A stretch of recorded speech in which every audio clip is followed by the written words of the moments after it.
But you never know that you could.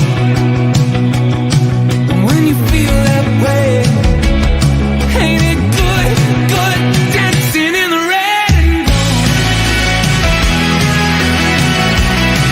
Dancing in the red and gold. What's up, Faithful? Welcome to the 49er Faithful UK Live. As always, I'm your host, Paul Hope, and joining me once again is the one, the only, Lee Gowland. Hey, buddy. Doesn't seem like 2 minutes since we last recorded a live show. Well, Lee, there really is no off-season in the NFL, especially in the month of March.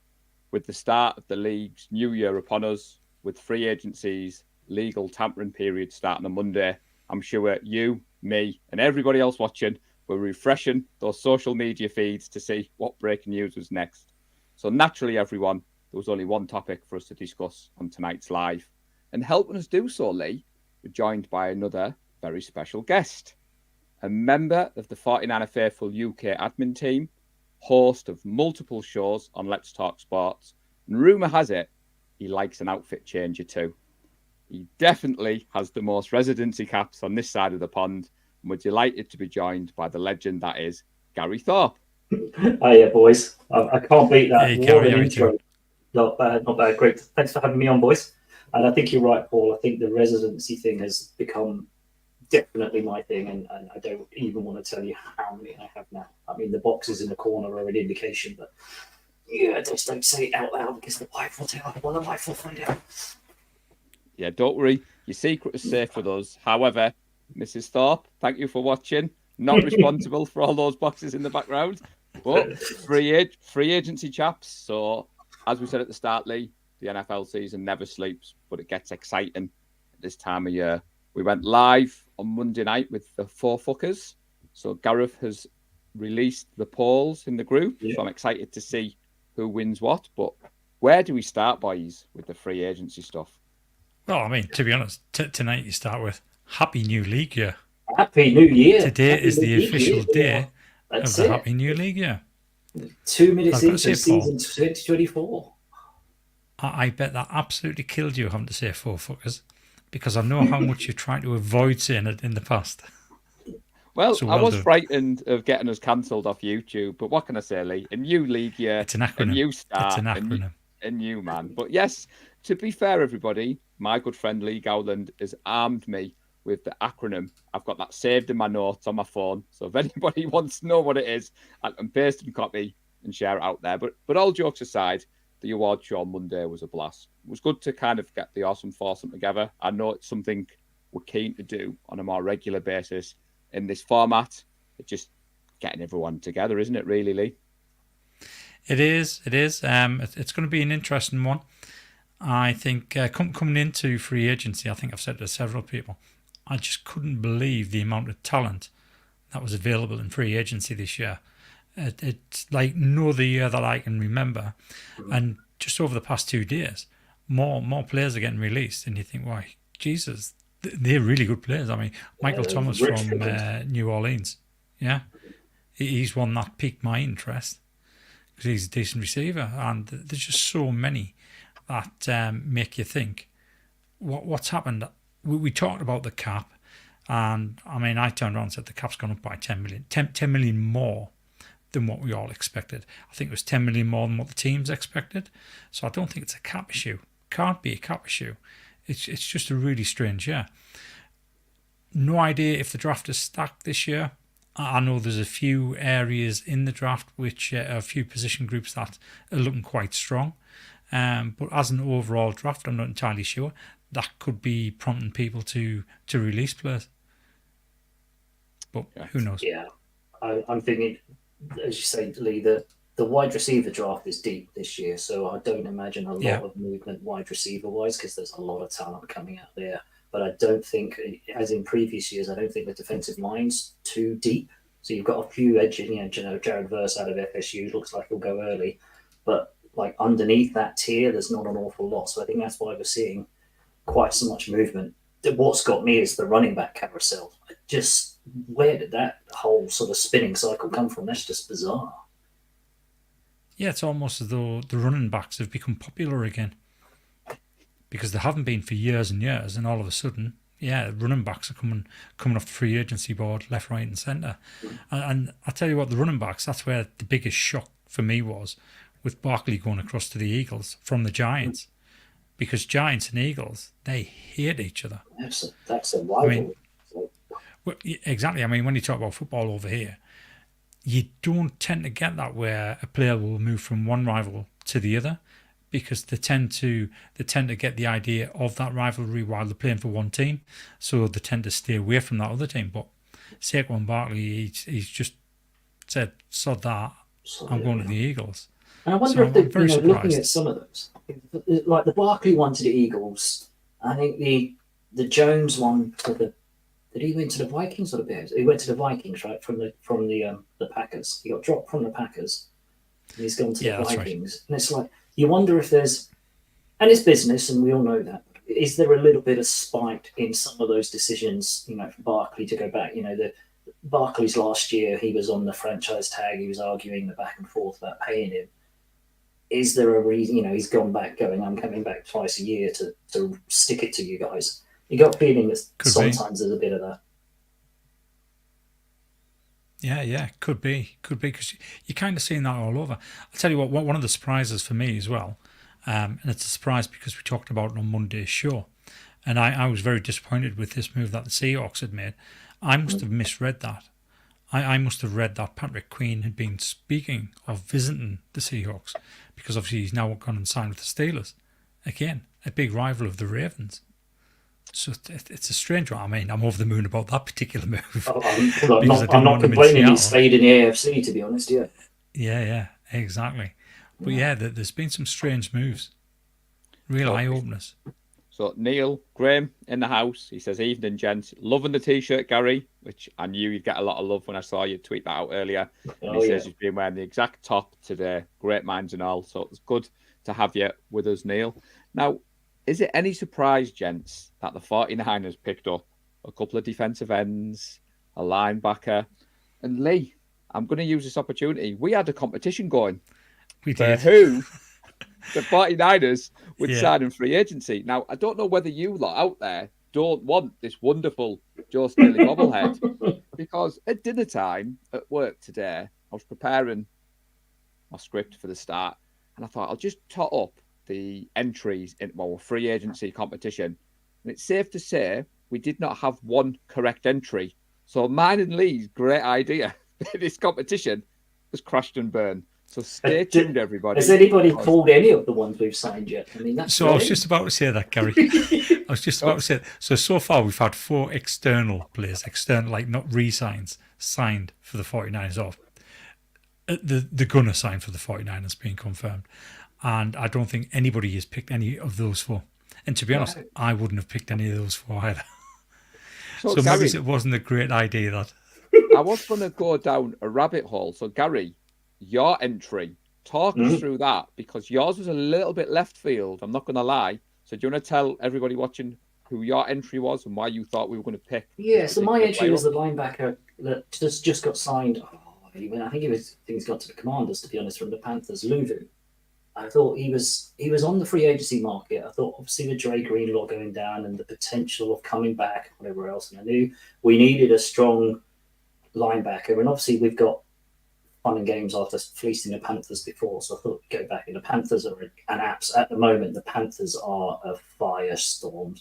Just what that I'm sure you've seen it, Paul, as well. This tweet where they've listed out the recent trades and what they've got in return. Burns going for a 2nd and a 5th. They're just an awful organisation. But I just thought that Luvu would fit the mentality of our defense. He would fit that linebacker core, and I just thought he was a cheap win. But I think he obviously, I'm guessing he wasn't as cheap as what we thought, or what I initially thought he was going to go for. Yeah. Sorry, Paul. What I was going to ask is, what do you think of the pickup of Eric Kendricks then? Obviously, he's the linebacker that we have brought in. And I've said to the guys earlier on that really excites me. I'm over the moon with that pick myself, personally. Yeah. I think he's a great veteran presence to have. And he's worked he had one before. great season back in 2019, but then he's had steady seasons either side of that, and then he picked up again last season. And I think coming to the 49ers and being coached by the likes of Johnny Holland and playing alongside both Dre and Fred, I think that might bring out the best in him as well. So potentially we're going to have 3 really good linebackers again. Yeah, I love the pick from. I love him picking up. I'm going to say he's worked with Staley, obviously at the Chargers, so Staley knows him as well. So there's that link of easing him into the organization or having somebody there in charge who he knows and whatever else. And you think that you wonder if some of the free agency signings have been led by our new our new DC, and with the impact that they've brought in, because certain, the D-line, we're always strong on the D-line, and a lot of those D-line players who are maybe not the big splashy elite names that everyone would be screaming and chatting about free agency, but every time we've taken up a D-lineman who's been knocking around, Chris Kucherik, I struggle with that name just as much. Yeah, he's just like a wizard with defensive linemen, right? So picking those guys up for what we've picked them up for, and no doubt compensatory picks will abound later on. I think that's a great piece of work. But yeah, the linebacker and the other ones, I think definitely have got a new defensive coordinator feel to them. So it'll be interesting to see how they integrate, how we move forward with that. So it's as if Lee read my mind, because he shared his thoughts in the group chat, Gary, with Najee and Gareth. And that's what I was going to say. What did you make of Kendricksley? I mean, obviously he's a third linebacker. He's in to replace Greenlaw, isn't he? I've got the stats here. 117 tackles last year. He was a team captain for the Chargers. And he only played 15 games, but I think that was more to do with him probably being benched towards the end of last season. 1-year deal. Now, I was going to ask both of you, but I'll go to Lee first. Now, this time last year, we made the splash in free agency, and we signed Hargrave, number 1 free agent. We hit the ground running. And I think all of us were expecting a similar move. We'd freed up some of the cap space. Now, what's your thoughts, Lee, on what we've done so far in free agency? Because there hasn't been that splash signing, for want of a better word. But what's your thoughts on what we've done as a body of work so far? Right, okay. So how it's going this year is exactly how I thought it was going to go last year.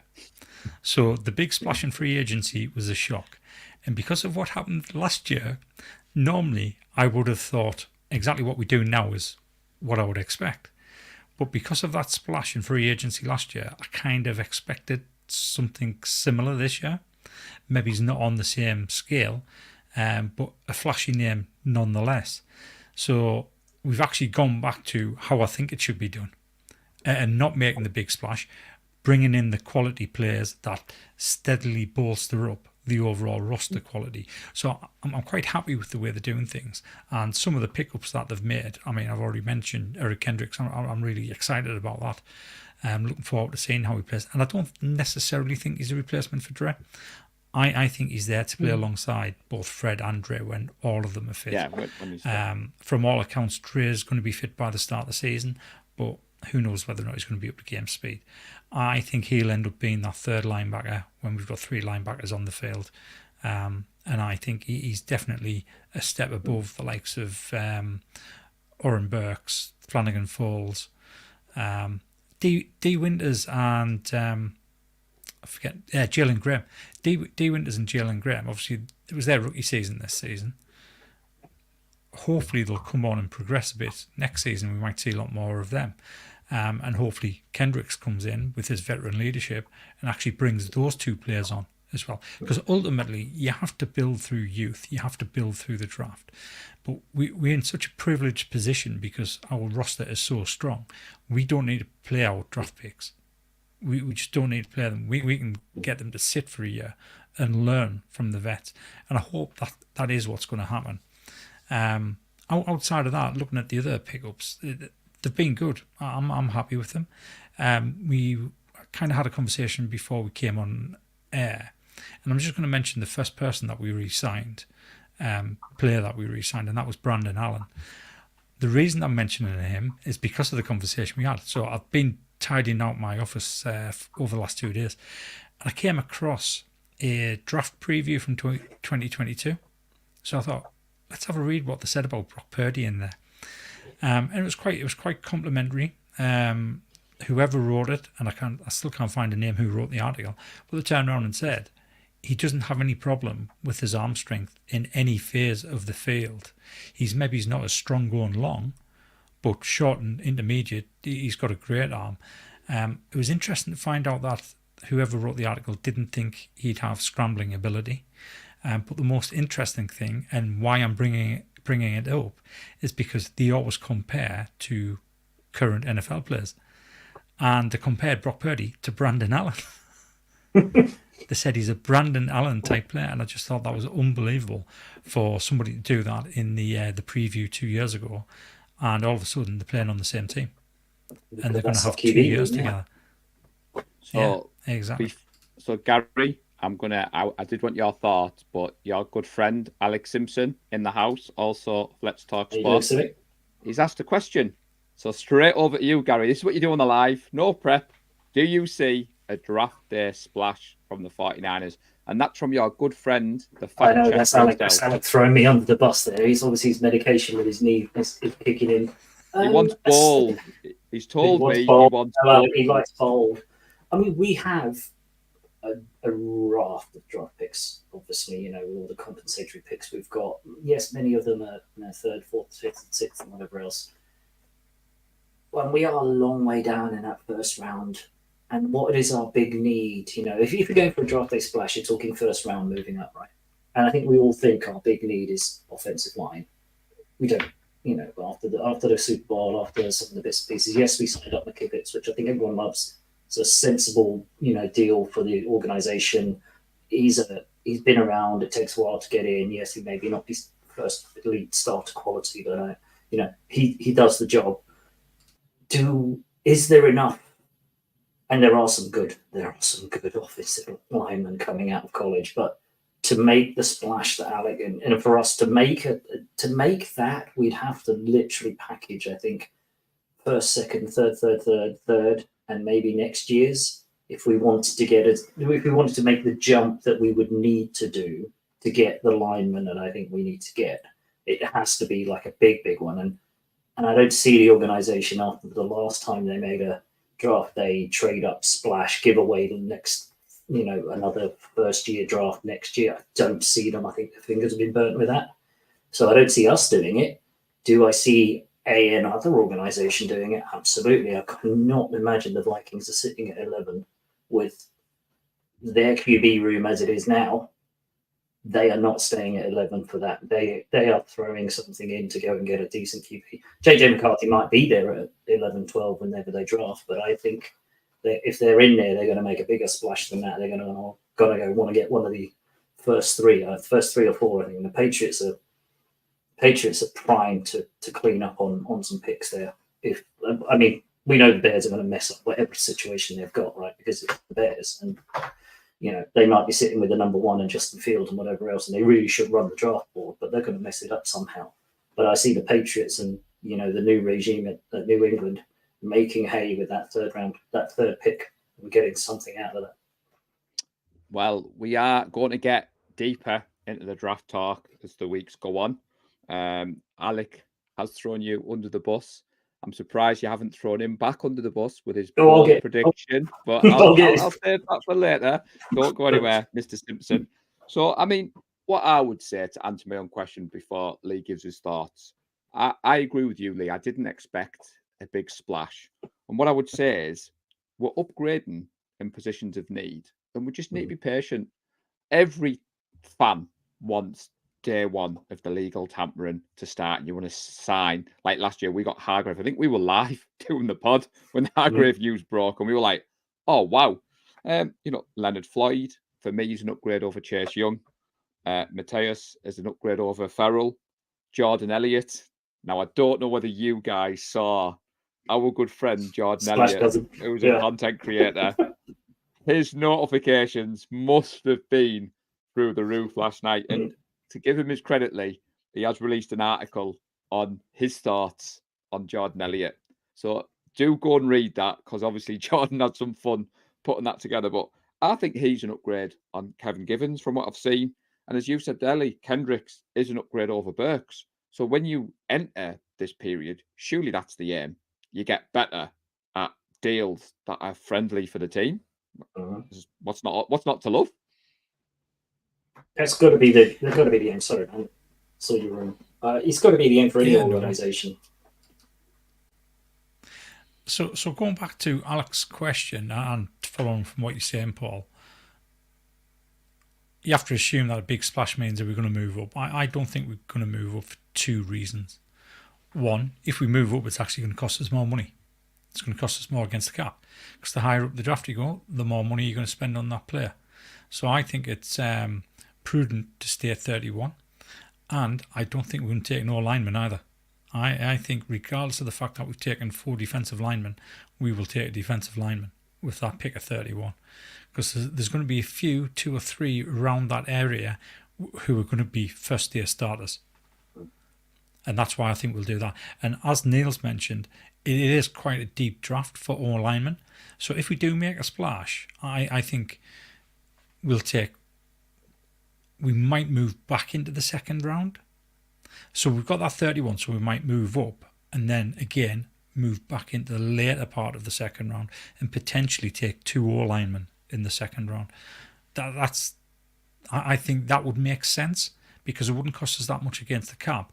But because the draft's so deep, we are getting 2 players who could potentially contribute day one. And that's outside of the first round pick, because I am still absolutely convinced it's going to be defensive tackle first round.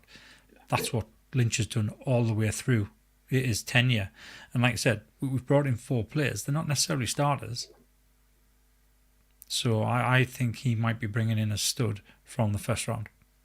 So you may have noticed before you speak, Gary, the breaking news is across the bottom. So Colin has put there that it's come from Matt Miyoko that Eric Armstead has been officially released as a post-June designation. I was just about to ask that question. Yeah. So I do trust Colin. I don't think we've got there. So I just thought I'd interrupt that chain of thought just to say that I think we all knew it was going to happen, especially once we've traded for the new player from the Texans. But sad to see 91 go, but I think it was kind of inevitable when he wouldn't take the pay cut. Is that not fair to say, chaps? Yeah, I think so. I mean, he's been around. He's the longest tenured Niner. You know, last year you saw Jimmy Ward leave after being the longest tenured Niner. It's a business for those guys, right? He wasn't going to get the contract that he thought he deserved, and probably does deserve, and hopefully he goes out and gets that big bag and gets one more chance to push for some more challenges, hopefully in the AFC. That's all I'm going to say. I hope he moves across the conference. But yeah, no, that's good news. I wish him well. He's been amazing for us. Walter Payton Man of the Year nominee for the last however many years for the Niners, but he wanted money. We couldn't afford him. Hopefully he goes and gets it, and it's good that it's post-June designation. That's big for the team as well, I think. I think what the team are doing well, chaps, is they're building to stop the run and to rush the passer from the middle. You look at Jordan Elliott, 6'4", 300 pounds. Collins, 6'2", 310 pounds. Hargrave, 6'2", 305 pounds. Kalia Davis, which I've kind of forgotten about. He's still above 6'2", 310 pounds. I think you're right, Lee. I think come the first round of that draft, there's no way we're looking at anyone other than the position that you've said. As much as you mentioned McKivitz, Gary, I still think there's needs at right guard. I think the Niners are pretty good at drafting players with one eye on the future. Lee alluded that earlier. And as the notorious GAV has put there, Carl drafted Banks and Burford. Both of these guys didn't start day one.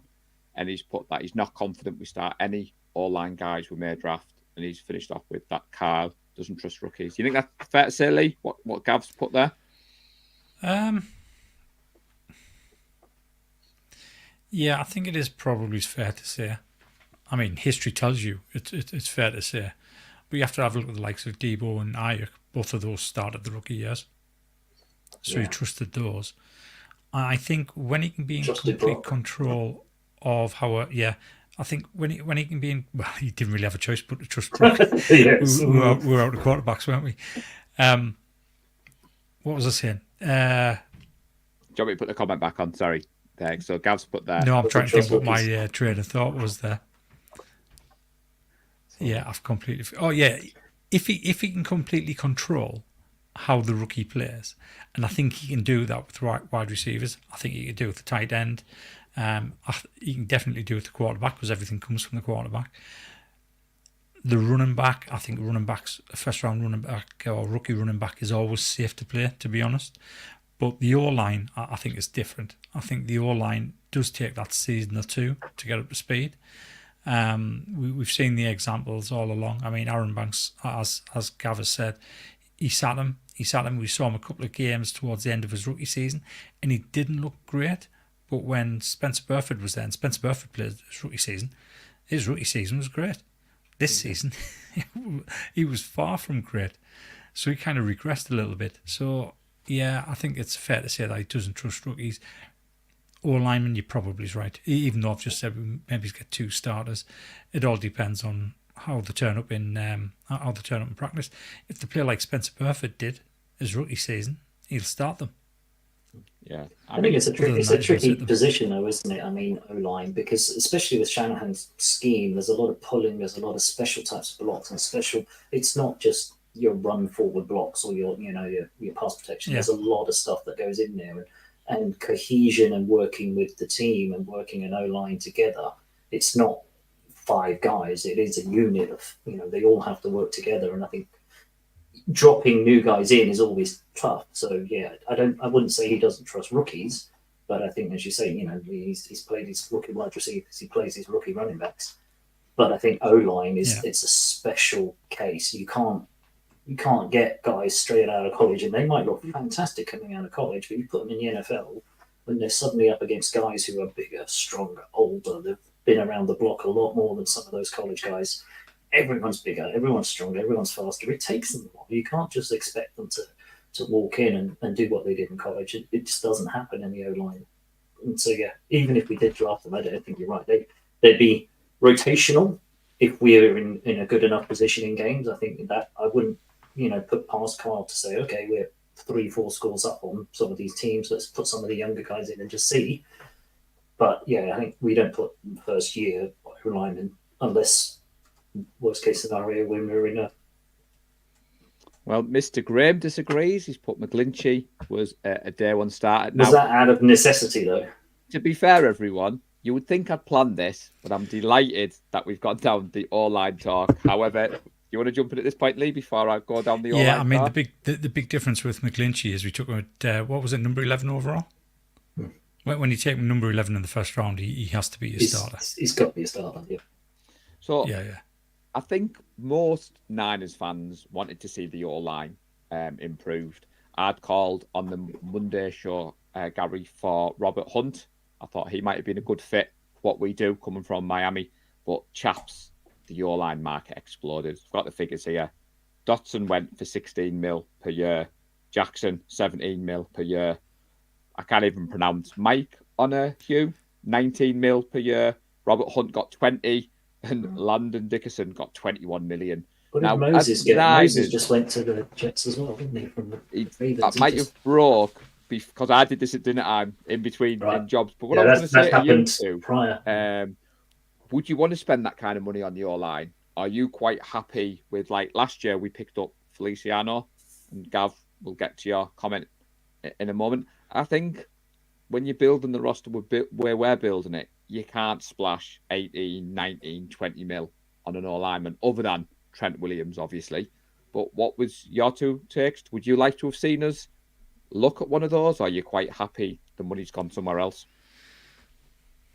I'm quite happy that the money's gone somewhere else. Defenses win championships, and it's been obvious that's how Shanahan and Lynch want to build a team. If they can pick up value in the 2nd and 3rd round with O-linemen, I think that's what they're going to do. I mean, who knows? We might take one at pick 31. But I think when you have a look at the value that's their defensive tackle compared to O-lineman, I think that outweighs the O-lineman. And that's why I think they'll go for the best player available, the best player of need available. What do you reckon, And obviously, the whole strategy around free agency is to go into the draft not needing anybody. Yeah, plug all the holes so you don't have a desperate need where you don't have to oversell yourself or draft too high. Yeah, and money can go. Those guys can go get their bag. They deserve it. Those players worked hard. Whatever else, we as an organisation and as a team have more needs where the money needs to go or should be dispersed. And I think O-line isn't the massive priority. Yes, as you say, a lot of the fans were screaming for it because of some of the missed blocks and some of the bits and pieces that, recent painful history that we're still got scarred by. But deeper down, I think we have some more pressing needs where that money needs to go. The ones we've picked up in free agency are great. They're an upgrade, as we've said, and they're cheaper. So, yeah, I'm happy that we didn't make the big free agency splash there. So Gav is asking about Feliciano. If I'm honest, chaps, I haven't seen anything. So Brad Graham is my go-to for offensive linemen and content creators. He tweeted out earlier that outside of bringing Feliciano back or any other bargain basement signings, he doesn't see us doing too much in free agency. He says what you said, Lee. He sees it all about the draft. But I'm sure once any news breaks, I would like to see Feliciano back. I can't remember what jersey number he wears, though, Lee. Can you remember what jersey? 50, isn't it? Number 50, is it? Was it number 50, Joe. John? And he's called Joe. I had to get that one in. Sorry, buddy. Had to be done. I don't think Gary was at that watch party. He doesn't know what he's talking about. But I know I heard all about it. Everyone knows about it. I mean, there's Feliciano. There was a couple last year, wasn't it, that were knocking around the undrafted free agency sort of practice squads. And if none of those have got picked up, then let's bring those back and keep the rotation going. And we might, find a few undrafted free agencies to bring back. So fingers crossed, Feliciano sticks around. I think he felt at home with the organisation. He obviously was. I think wasn't he the roommate of Brock for most of the last season? So fingers crossed he comes back as that sort of steadying factor, practice squad and is able to kind of be elevated on a need to know basis. I think it was Zakil who was Brock's roommate, but I know what you mean. I mean, the offensive line, it's a position of need for every football team. I have this conversation with other fans. My friend Mike from the Fantasy Front Office podcast, he always says offensive linemen are a premium. Let's face it, no kid goes into playing football to become an offensive lineman.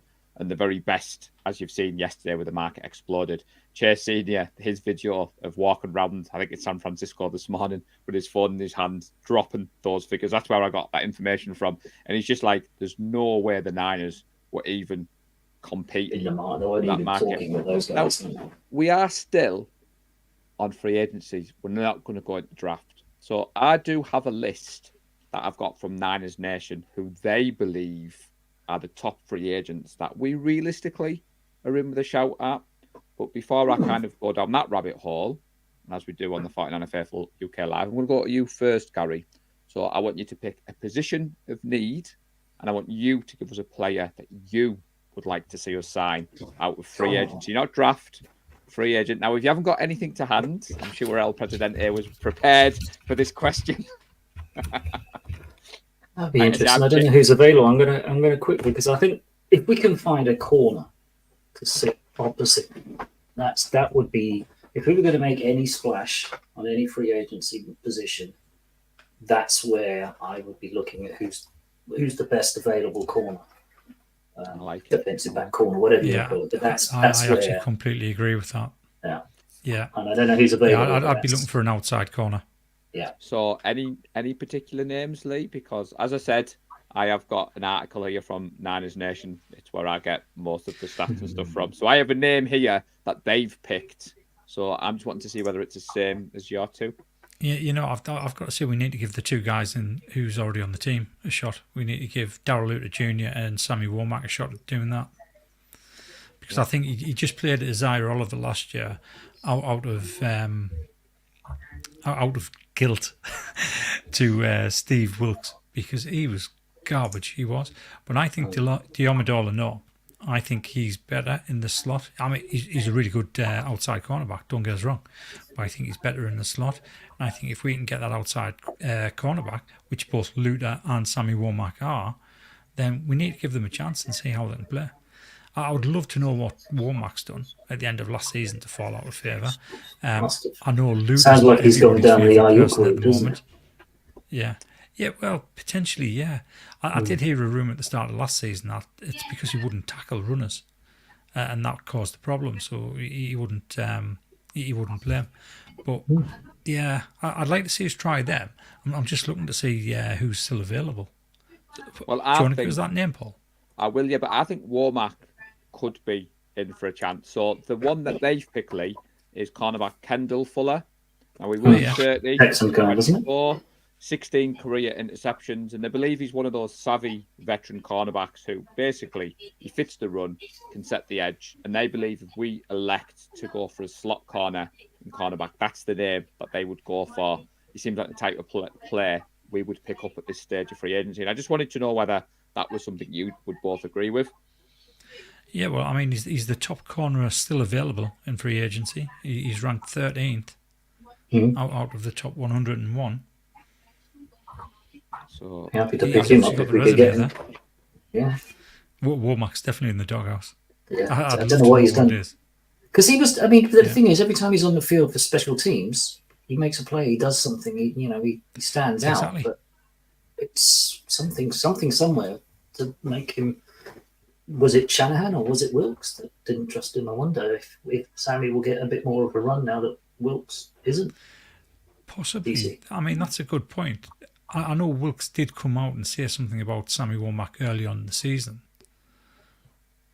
And it was positive, but it also felt like forced positive. Forced, almost like a kick. You know what I mean? Saying he's good, like saying to use this as to build his confidence in the background.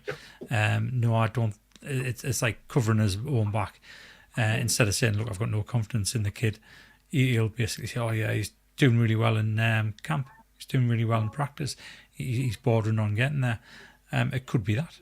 Do you think as well it could be with Womack, it could be to do with he doesn't want to be a special teams player, but who if we just re-signed for a decent whack, that's a special teams player, and there's special teams wins football games, and maybe he needs to get back to, because let's face it, Lee, when he was on special teams in his first year, Womack was lights out on special teams, and like you said, I have seen his name on some of the content creators hoping that he makes that leap in his third year, but cornerback is an area of need.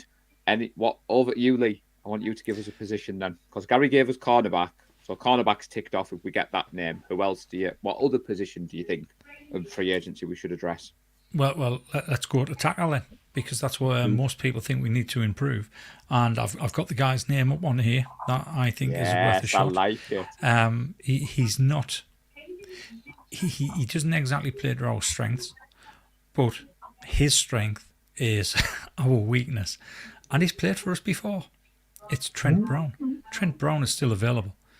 Get him over there at right tackle, and that's going to solve any pressure coming round onto Purdy when he's throwing the ball, because he's a great pass blocker. He's just not very good in the run game. It's because he's so big. That the guy's an absolute monster, 6'7", and he's huge, and that's why he's no good in the run game. But I would have Trent Brown back. I thought he was excellent when he played for us. I think he'll do us a job, and like I said, I think he'll stop the pressure coming up against some of the teams that we're going to come up against in the West. It'll be interesting to see how they handle them. Aaron Donald's played against them before, and I don't think he had very much success against Trent Brown. So it'll be interesting if we can bring in somebody like Trent Brown, because at the moment he's still on the market. He's 31, so he's not exactly old, but he's no spring chicken either. And I think we can get him for a decent price. But it all depends on what Shanahan and Lynch want to do. Would you agree with Lee, or have you got another defensive tackle for us? No, not dependent. No, I mean, if we can pick up a guy who's, as we just talked about O-line, and you can't just drop a guy in, plug him in. Trent's around. If he's knocking around and he's, willing to come on a deal that's friendly for the team, friendly for him to get him a chance, he knows some of the system. He'll be an easier, transition for him to come back in. So it's a sound move. I don't have any problems with that one whatsoever. I would agree with both of you. Another name I'm looking out for, Lee, is DJ Reader. I think that could be one, could fit. I know he's coming off, I think he tore his quad tendon at the end of December, but he'll be ready by training camp. And the fact that we've signed Jordan Elliott, I think he could be another one to look out for, because I think we could get him on a decent team-friendly deal coming back off an injury. So he hasn't been picked up by anyone yet. Deal type thing, yeah. And another one they mentioned, and I wasn't aware of this. Houston Texans, 49ers connection seems to grow. Sheldon Rankins. So he's only turned 30 in April.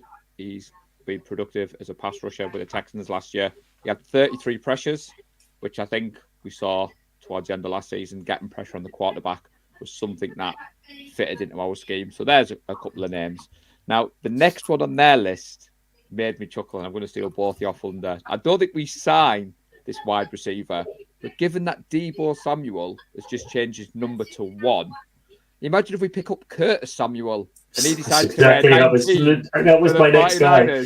Yeah, everybody like save those jerseys because I must admit, Wayne Humphrey, you are not allowed to buy another jersey because the jersey you bought recently, he texted me last night and he was like, it's the Wayne Humphrey curse.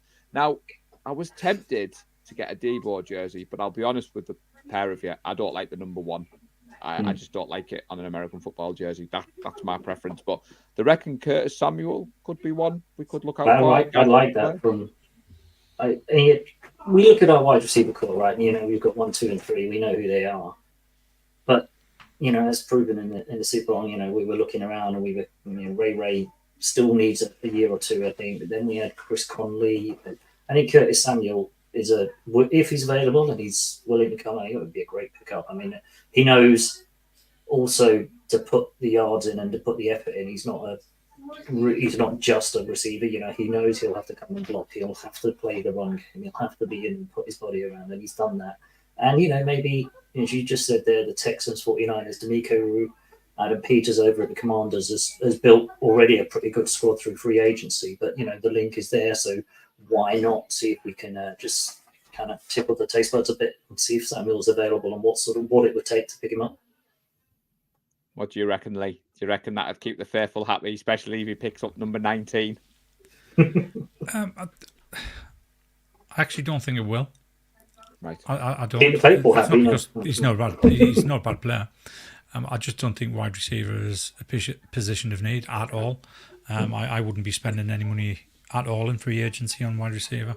And if we go to the draft, I'd probably be looking mid-rounds for a wide receiver. Mid-third or something for Yeah, I mean, if Brandon Rice is still then mid-third, then yeah, quite happily take him. And I think that's just a nostalgic thing because I haven't seen him play. But no, I take for, you know, just on that, you know. Yeah, I take no draft talk. No draft talk. This is free. We'll save it then. But, you know, the legacy thing that everyone talked about, I would feel bad for any of those guys who did get picked up by a legacy team like that for the pressure. But yeah, I think the only thing that's going to make 49er fans happy at the moment is sorting out the O-line. Yeah. And I think everybody's focused on the 2 positions, right guard and right tackle. Is there any other positions outside of there? So Gary mentioned corner. We've looked at some defensive tackles. Is there any other positions on the defense that you would possibly look at? Yeah, safety. I think we need some depth there. Gibson we could do with some experience. Last season, right? So who? Gibson. I think, is he gone? Is he? So Gav, I think when he Gav's come back for 1 season only. Yeah, I think Gibson's going to retire. So I think what Gav's pointing out there is when he says we need a kick returner, I think Ray is an unrestricted free agent. And that's why I think the Samuel, going back to what we've said, because we always need that gadget player, that kick returner. Danny Gray hasn't done much, but I do agree. I think we've got bigger needs. So I agree with safety. Have you got any names for us, Gary, in the safety position? Or I know I'm putting you on the spot. I would have on a Wednesday. liked Poyer, but I know he's recently just signed. I think he's gone to the Dolphins from the Bills. I think so. Yes, yeah. I think I seen a tweet about that earlier. To be fair, buddy. But I mean, I'm pretty sure the Bills let go pretty much all of their secondary. It felt like so. Yeah, I mean, Mika Hyde's still available. Mm-hmm. Yeah, there was a lot of safeties when the news started filtering out. I think Najee put that in the group chat, and there was about 20 names on the list. So I think safety somewhere we look at. An interesting name I've seen. Did Simmons get picked up from Broncos? Did Simmons get picked up? I don't think he had. I'm not sure. I'm sure if anyone in the chat. So what was that name again? Because I missed that. Sorry. Simmons, the corner, the safety. Yeah, he's still available. Yeah. But do you think? What's happened with the Niners? What's happened is the legal tampering starts. All the big splashes are announced, and then the league season starts, and then there's this kind of like weird lull where people are waiting for domino effect. They're waiting to see, aren't they? When if that player goes there, then that player will go there. Like Armstead, we all knew he was leaving, but at dinner time when I was preparing this show, there was talk that we might still get a trade partner for him, but clearly exhausted those. I thought I'd make you both chuckle. The Kendrick signing was announced at 3 a.m. San Francisco time. John Chapman was not happy with that. So I tweeted John back and said it makes a change because that's makes a normally nice change. good So it'd be on this normal side of day the for pod. us. Yeah. It was nice at 10 o'clock this morning to see the notification flash up on my Apple Watch. No, the Niners have signed someone. And I'm not half asleep, but it hasn't broke overnight. But a name I've seen at the safety position is Jordan Whitehead. So, again, he had 6 pass breakups, 4 interceptions, 5 tackles for a loss. And it could be more. The Niners are waiting to see what's happened with Hufanga at safety, Lee, before we commit to some big money in free agent. I don't know. That's just something I'm thinking. I don't think we need to commit big money in free agency on a safety because I don't think they're commanding that much money. And I mean, I've got 2 guys here who are both in the mid-20s, Cameron Curl and Julian Blackmon. I think either one of them could be worth a 1-year deal. Both of them have had injuries in the past, but seem to be over those injuries. And I think either one of those, at the moment, what I'm nervous about is Hufanga's it's coming up to his 3rd year. He's coming off quite a major injury. We've got Jair Brown, who showed flashes of being a really good player, but he also showed flashes of Some being, other flashes, inconsistent and just so I think we need that veteran presence in there. Not so much for Hufanga. I don't think he needs it, but he still needs to learn anyway. And I think, I mean, who Gary just mentioned there, Justin Simmons, he would definitely provide that.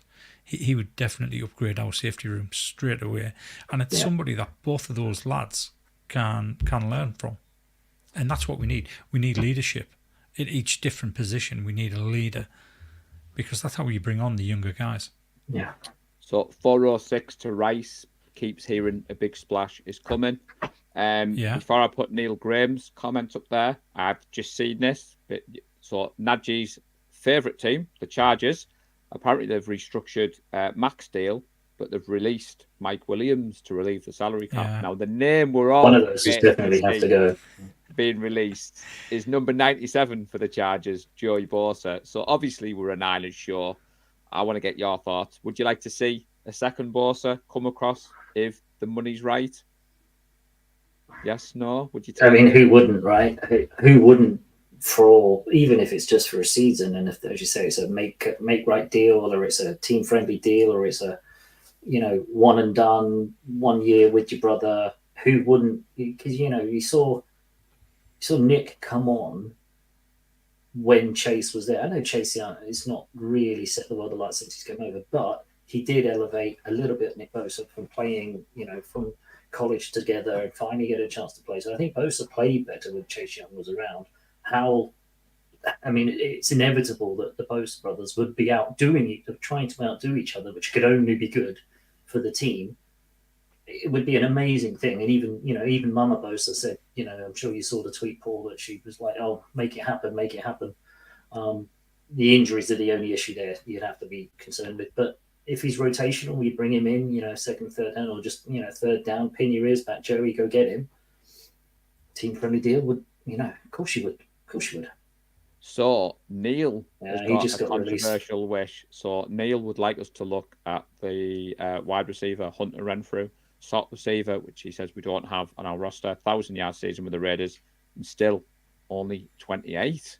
1,000-yard season with the Raiders with Jimmy and Aiden O'Connell and a revolving door of shocking QB play. I mean, see, we just can't get enough of that name on this. Gav has jumped in there, saying that he doesn't think we make a splash. He thinks we save some money, potential trade mid-season like we did with CMC, Chase Young. But what's your thoughts on Neil's wish list, Lee? Would you grant him that, or do you think? Again, I don't think it's a position of need. Yeah. I don't. I think we need to concentrate on where we are obviously weak. I see Kafifi Coffee. He wants Joey Bosa. So do I. I think we all want Joey Bosa.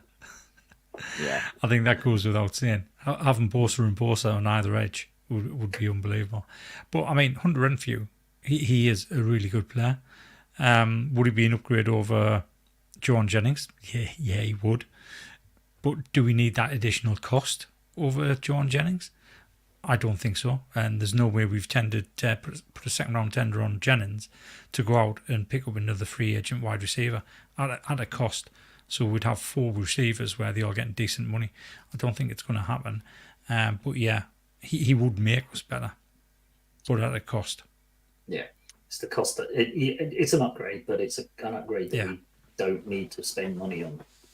Now, before we happy with dive into more free agency talk, so we do have this bobblehead that we do want to give away. So Gareth came up with a great idea. So we've announced the nominees for the 49er Faithful UK Awards. The voting will be open very soon. And what we're going to do, Gary, everybody who votes, we're going to put their name into a hat and we're going to draw the winner for the Joe Staley bobblehead. And it's going to be quite fitting because there's no competition requirements. You can't get the question wrong because that backfired on us royally. Sitting there at the end going, nobody guessed it. My colleague at work today, he was like, "Oh, who won the competition?" And I was like, "I think it's the first competition in the history of giveaways where we didn't get a right answer." And I was quite stumped at what to do because I thought, we can't I didn't really think that through. I mean, I thought it would be dead easy, but obviously it's not. There's hundreds of players out there. So I don't think that's the thing, as you said at the beginning, though, Lee. This free agency market just exploded a lot more than I was expecting. Free agency kicked off. I'm sure Paul, you were the same. You're on Twitter checking it out, and it just, as soon as it opened, it was just bam, bam, bam, bam, bam, and it was like, whoa! And it just felt like there was so much more going on than there was last year. Maybe, as you say, it's because the cap was increased and teams felt they had a bit of money to splash around. But it was just a world. To be fair, what we should have said is tell us which position rather than which player. Yeah, we should. Because everyone would have gone. That would have given the winner. Everyone would have gone offensive line. You'd have still not got anybody. To be honest, we did we did come up with the competition on the fly. We've got 2 of them to give away, and we've got a cap. But all jokes aside, we are trying to kind of build competition giveaways into what we are doing. But I don't know about your Mrs. Gary, but my Tracy was like, "What are you doing on Monday?" I was like, "Legal tampering season started, Tracy. The new league season starts on Wednesday." And she was like, "Thought there was an off-season, Paul." I was like, "There's no such thing as an off-season." And I'm glad to see some people have returned to the group who took some time away after the Super Bowl loss. And it's always good to see people getting excited. And I think you hit the nail on the head, Gary, because the cap has gone up. And let's face it, the only team happy at the moment is the Kansas City Chiefs. All of the 31 teams are trying to get better. The eye on the prize is that trophy at the end of the year. So I think it's been a steady start for the 49ers. What's Gav got to say here? Enough of the talk. Let's get the meat and potatoes of free agency. Go on then, Lee. Bring us home with that one. Yeah. I mean, that broke an hour ago, 2 hours ago? About 2 hours. Max? Yeah, it's great news that they've been able to work it out. Hopefully Juice will finish his career at the 49ers, and hopefully he'll get a ring before he finishes his career, because he is perfect for Shanahan's system. I never thought for 1 second that we'd get rid of him. I imagine they've worked it out by the 49ers going back and not asking him to take such a pay cut, such a big pay cut, and I think that's probably what's happened. Yeah. Either that or Kristen's turned around and said, "You go sign that." You can sign that. I've got so much riding on you being a Niner. Yeah, maybe. I don't know. I don't know the details of the deal. I think he's still going to be the highest paid fullback in football. I've seen Adam Schefter, who is a reliable source. He's put the reached an agreement on a restructured contract that will free up 1.75 mil in the salary. He still gets about 5 mil somewhere. Yeah. I was worried, Gary, what it would do to Gav if Juice wasn't signed. I'm not going to lie. It was great to see the news break. I think he's a valuable player in the locker room. I think he's that kind of one-size-fits-all for Shanahan's offense. But don't worry, Gav, we were saving that for you, buddy. But I know he's been dying for us to go live so he could celebrate that news. No, I was happy to see that as well. I mean, I know his agency posted, and it all started to come out, and it was like that was the one, with Eric not accepting the restructure, as it were, and everyone. Juice was also the one who was on quite a high salary for his position. The fact that he was willing to accept the restructure, team friendly, whatever it is, pay cut, said it. It's probably not a pay cut, as you say, Lee. He's probably not getting paid as much as a salary, but he's probably got signing bonus, or they've mixed it across to game day bonuses, or whatever else. He's not. I think he will have taken some sort of a pay cut, but I also think some of it will have been converted so that you get the same cap, the same cap space as what they were originally going to get. It's just that the 49ers have basically back-ended one of it to the next season. I mean, same as they did with Fred Warner just before I was just about to say, Gary. Sorry, Paul. No. That's what we've got you on for, buddy. As I said at the start, you're a member of the admin team. I was just Googling there to get the details. I mean, I do know Fred Warner's going to be making the vet minimum, and I think they've converted this year's salary into his signing bonus. They haven't added any void years to the contract, which is the big one. But I think he's been given a hefty chunk up front. Obviously, congratulations to Fred and Mrs. Warner, birth of their beautiful boy. It's always great to see those pictures. Beautiful little baby boy. Their podcast, I'll give them a cheeky plug because I know they watch the show, Lee. I know they tune in. Now, what I was going to say before we went for Fred Warner, did you chaps see how John Lynch announced that Juice was staying? Did you see it on Twitter? No, I haven't had a chance to see that yet. So we know that John and Kyle are big fans of what we do on this side of the pond, and I had to tip the cap because John Lynch tweeted out, "What's up, 49ers fans? I'm feeling thirsty. Who fancies some juice?" And I thought, you know what, Lee? He has stolen that from a game day thread, either on Facebook or Discord, because let's face it, Discord channel. So I just thought it was. I always like to see that side of social media. We're always refreshing Twitter. We're always clamming for the latest news. So I'll tweet it out after the show. I saw it when I was packing up at the office earlier, and I thought, got to mention that tonight. But again, before I hand back over to you two, Fred Warner, team player, freeing up the cap space is a big one. I think Nagy called Fred Warner to be restructured, which was a no-brainer. What did you make of it, Gary? I know you were about to say something before I interrupted, buddy. It's just exactly that, after what happened, and it's team friendly, and it just shows that the character of the locker room and Fred Warner and some of the players who are willing to, they can see the opportunities there. They're hurting from what happened. They know that they need cap space. They know that they need some help in some serious places. So to take that, and yes, he's not doing any worse out of it, as everyone has said. It's not a pay cut. He's just restructured it in such a way. He didn't have to do that. He could have sat with the same contract because it's a good contract. But the fact that he was willing to take it and willing to move things around that way to free some cap space up is fantastic for us. And as you say, all credit to the pair of them, and congratulations to the Warner house on the new arrival.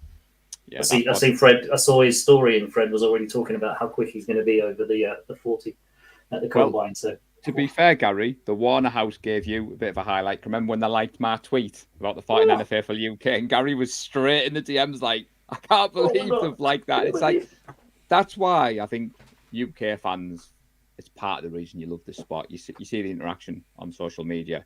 You see that side of it. Now, before we finish off, I do want to talk about, I've seen some rumours that some of our players could be traded. So I think we mentioned it at the start of the show. So I've heard rumours the Ravens have reached out about Debo. Now, given his changes number, Lee, I can't see anything happening. It would be the ultimate kind of two fingers at the fan base, announce a new jersey number, and then off he goes. But do you think we could see a star traded? You've mentioned it a couple of times on the pod. Yeah, it's never not impossible. Let's put it that way. Never rule it out. If the price is right, if the price is right, then they'll pull the trigger and they'll do it, because it's a business. I said that on Monday night with Eric. It's a business. If they get an offer they can't refuse, they will pull the trigger. However, in Debo's case, I don't think it'll happen. I honestly don't think it'll happen. And I think if it was going to happen, it was going to be during or before the draft in 22. when he was on the cusp and AJ Brown had gone and all the receivers were moving. That was when if Debo was going to go for a big contract or a big payback, it would have gone then. And to put 2 and 2 together and come up with 49 most out, my take is Brandon Ayuk doesn't get done until training camp because of the Armstead post-June designation. I think that's where that money is earmarked for. I don't think it's going to be dragged out behind the scenes. I think us as fans want it done, but I think Ayuk. There you go, Neil. I'm glad it wasn't just me, because I went straight on and looked at John Lynch's tweets and thought, I can't see I saw someone tweet it, but there you go. I've been fact-checked. Wonders of social media. Wonders of social media. Paul follows some guy called Lon Jinch. To be fair, there is actually a Dolphins fan on Twitter, John Lynch, and he's great fun because a lot of the Niners fans tag him accidentally, and he does have a bit of fun with it. But I did see that earlier, Neil, so thanks for keeping us right. I think the Ayuk deal gets done in training camp. Do you two agree, or do you disagree with that take before we finish? Well, we always do these. We always do these deals in training camp. They never rush a deal. They always work it out. They've been talking. Lynch has said all the time, we want to keep him. We're starting the conversation. Training camp is where the Niners have inevitably done all these deals and got all the new contracts and extensions done. I've got no qualms or worries about Ayuk not getting paid, and I don't think anybody else has. I mean, the restructures and whatever else. And as you say, that June designation for Armstead just kind of leads into, as soon as they're into training camp, it'll all get done and dusted and rubber stamped. Yeah, I've got a feeling it's going to be done earlier than that. I think it'll be announced after June the 1st. But I think it'll be done earlier than that. I think once we get through the draft, they'll work tirelessly on getting this done, because they all rate Brandon so much, and he needs to be here. He does. He needs to be here. He is our wide receiver one. Let's put it that way. There's absolutely no discussion about it. Debo's not. Debo's great. Love him. When he's got the ball in his hands, he's always going to run at defenders and get past them, make them miss, get that yards after the catch. But his route running isn't great.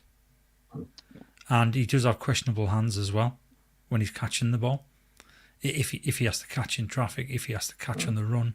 When you're doing a screen pass out of the flat, he catches it and off he goes. There's not as much pressure on him. Yeah, he's going to do that 100% of the time.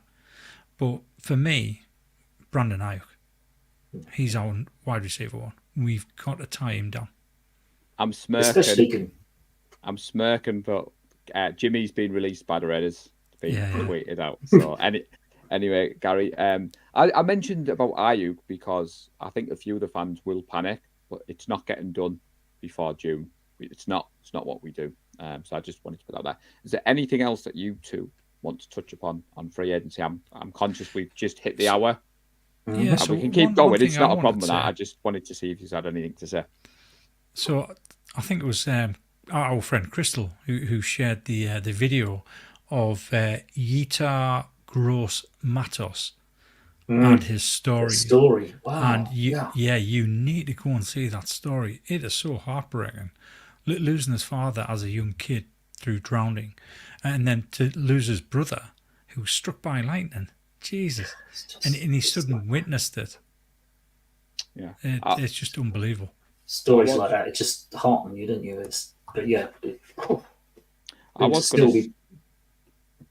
Sorry, Gary. I was going to say, Lee, we are going to do a deep dive into the players that we've signed. I know kind of people might have tuned in tonight, but that is a must-watch video. I must admit, I was heartbroken for him when I seen that. And we've been asked a question. So, Gav, quickly, have we been watching the Welsh rugby player who's declaring? I'll be honest, Gav. I haven't watched it. Yeah, I've been watching some of the IPP stuff because obviously he's going through that. Looks like he's going to be okay. To be honest, most of the UK perspective or the UK and Ireland perspective for that IPP is that a lot of the kickers coming out of the Irish kicking academy, they're going to get picked up. A couple of those from Mike McQuaid and the guys over at Pro Football Ireland done a massive job over there, and they look like they're going to get a couple of those guys, punters, kickers, get signed up. Reece Samet, he's got a chance. He definitely has a chance. He's proved himself in terms of wide receiver, kick returner type of thing, because obviously from the rugby in the fullback position, Yeah, he's going through it. He's going through the IPP. He's got a chance. He's definitely got a chance because he's got the physique. He's definitely got the speed, and the speed. We know what it's like in the NFL. We've always seen what happened with Xavier Worthy at the combine. He ran the fastest combine, and his draft stock went through the roof. Reece quicker has been recorded, and this might freak a few people out, but he has been recorded in game day speed faster than Tyreek Hill. So he's got the right attributes to make it. It's just not many have crossed over from rugby to NFL. We remember Jared Hayne, the pain that was Hayne for us, but I think Reece has got more of a chance. Right, so interestingly, this tweet might answer a lot of the questions we've had tonight. And apparently David Lombardi has tweeted the 49ers are nestled right up against the salary cap now. Ooh. And they don't have the exact figures, but it was the Kyle Juszczyk adjustment that allows San Francisco to be cap compliant by today's 1 p.m. deadline. If they hadn't restructured them, they would have had to have cut them. So... Oof. That's it. At the moment, we're right up against the cap. We've got no more money to spend. That's why I think the Ayuk deal gets done. To answer you, Gav, my knowledge of rugby is I love the Lions tour. I watch a little bit of Six Nations. However, I don't know outside of that. Now, Gary, before we finish off, I touched upon that you are a host of various shows, which does you a bit of a discredit because I know you do more than one or two on our sister network, Let's Talk Sports, big part of our journey here at 49 Faithful UK. So why don't you tell everybody who's listening a little bit more about what you've got going on at Let's Talk Sports, buddy? Yeah, I appreciate that, Paul. Yeah, actually, Let's Talk Sport gave me a leg up when Dan was around to just kind of have a go at podcasting, and I know he did the same to you, and you taken it from there. But I happily ran with the Let's Talk Sports side at the moment. As you mentioned, Alec, who was in the comments earlier, myself, Alec, and Matty, we run an NFL Around the UK show, which is kind of not really loosely based on around the NFL, because why would you not copy one of the best podcasts out there where we just talk about all things NFL in general. We've had a number of guests on from other teams who come and talk about their teams and being a fan in the UK, because it's great you guys talk about it as from a Niners perspective, but there are 31 other teams out there who have the same thing, who need a UK voice. So that's what we're there for, to kind of be the UK voice for all of our teams. We've had a number of guests on there, and the Kilted Texan, Fletch from the Lions, a number of different players, and we'll be looking to kind of keep that going for season 2. We've got the F1 show just firing up because the F1 season just started, so me and Matty are doing an F1 show. We'll be reinventing the Premier League show, because that's kind of gone a bit by the wayside. Life gets in the way, as you know it does. But the Premier League show on the Let's Talk Sport network is always looking for football fans, Premier League fans. If you want to come on and give us a shout and talk about your team, then I'm the person to come and talk to. So where can we find you, Gary? I mean, obviously, I follow you on social media, so just let people know where they can catch you if they're interested in jumping on. It's easy to find me. I say it's easy to find me. I'm on same handle everywhere, but it's an unusual handle. It's groovy. It's G4 R's, 6 O's, and 3 V's with a Y at the end. There's a reason for it, and if you jump on the show and I know that, I'll tell you what it was. But it's a long-term handle that I've had. So it's on Twitter, it's on YouTube, it'll be on Instagram. Everywhere you look, that'll be the handle to find me. You can actually also find me on the Let's Talk Sport network, on the NFL UK and the F1 show. So we've got to start to branch a little bit on those ones to make sure that they're all individual. So I'll tag some of the stuff Gary does after the show. Now, Lee, we had some news of our own today, didn't we, buddy? You shared a lovely graphic that I was dying to share when I finished work. So we have hit a milestone. I just wanted you to break that news live on air. Yeah, so we've had 50,000 downloads of the podcast, which is an unbelievable achievement. That is brilliant. Yeah. That's wow. Just well done, guys, for the all 4 of you, the hard work, the effort, the finding time, the editing, and all the work that you put into the research. What I love about listening to you guys is the research shows when you guys have sat there, and it's the knowledge that you have that you impart on everybody else. So to hit 50,000 is absolutely insane. Well bloody done. So back in 2018, when both Brian Davis and myself restarted the podcast, believe it or not, we were really happy if we got 40 downloads an episode. We were over the moon. We thought, it's worthwhile doing it. We've got 40 people listening, so why not continue? And to think now we get 400 downloads per episode, and it's just unbelievable. So the podcast has taken off, the YouTube channel has taken off. Obviously, we're over 1,000 subscribers now. I have no idea how many views we've got over the whole entire set of videos we've done. Because obviously those taking the vlogs I did as well back in 2017 and 2019, and at least one of those vlogs has over 30,000 views alone. So yeah, I mean, it's unbelievable. I still can't believe people turn up to listen to us, to be honest. As you say, it's amazing, isn't it?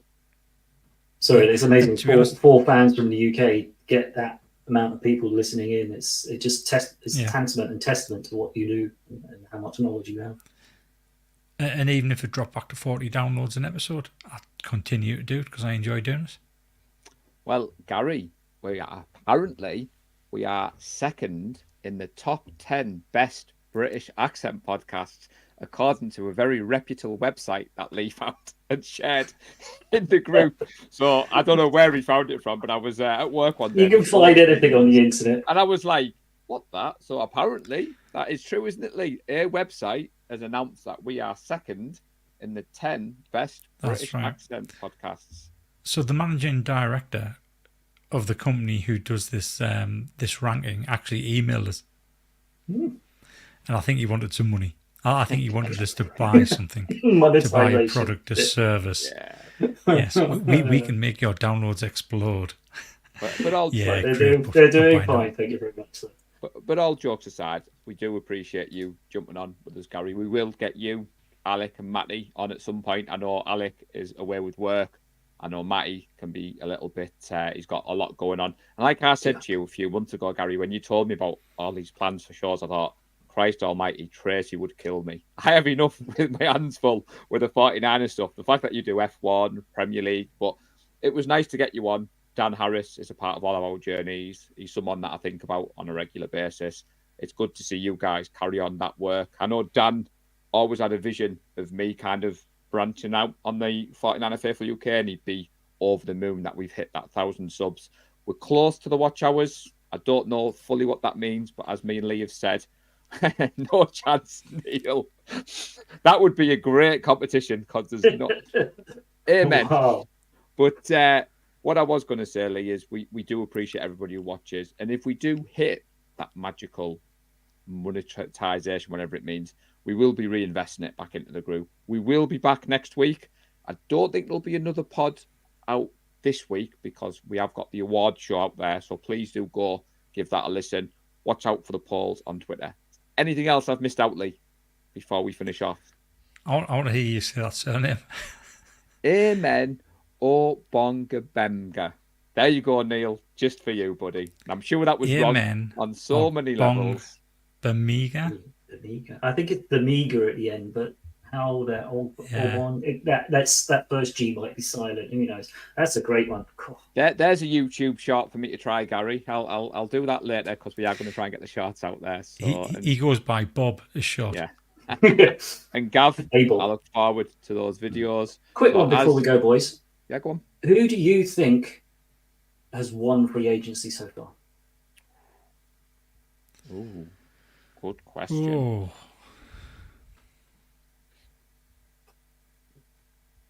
49ers.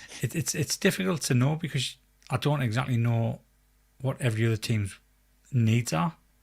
Because there might be signing players, but there might not be players of needs. And, you know, you look across all the GMs in the league, some of them do a good job, some of them do a pretty poor job.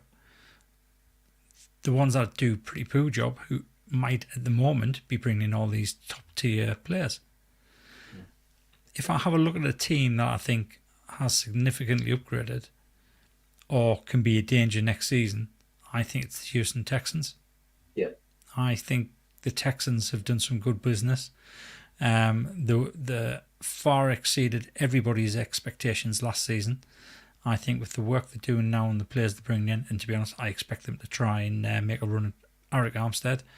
Yeah. I think they're well placed to actually challenge. Definitely. I think it's Texans and Commanders for me. Adam Peters has done a bang-up job in his first free agency in Washington. He's definitely improved there. I'm not sure the Packers have improved as much as the Texans. The Texans, the Texans picking up Daniel Hunter, picking up Joe Mixon. I mean, yeah, definitely looks like the Texans are building a really good team to really challenge the AFC. Yeah. So, like I said, we will be back next week. We're not sure of the topic yet, but do turn on those notifications. Do drop us a like, a subscribe. And if you would like to be a guest on the 49er Faithful UK Live, do reach out to me or Lee. We are interested to get new faces on the channel. But seriously, they take everybody. Look, they even had me on. Honestly, Gary, we do appreciate it. And we will get you and the Around the NFL chaps on. It'll be interesting to see you bounce off each other. But Lee, all that is left for me to say, buddy, is stay safe. Go Niners. Bang, bang, Niner gang. Go Niners. We love the San Francisco 49ers deep in the heart. Like Joe Montana in the corner, deep Clark. Garrison Hurst, stiff farm going 99. Don't get it twisted, one and all with Roundup.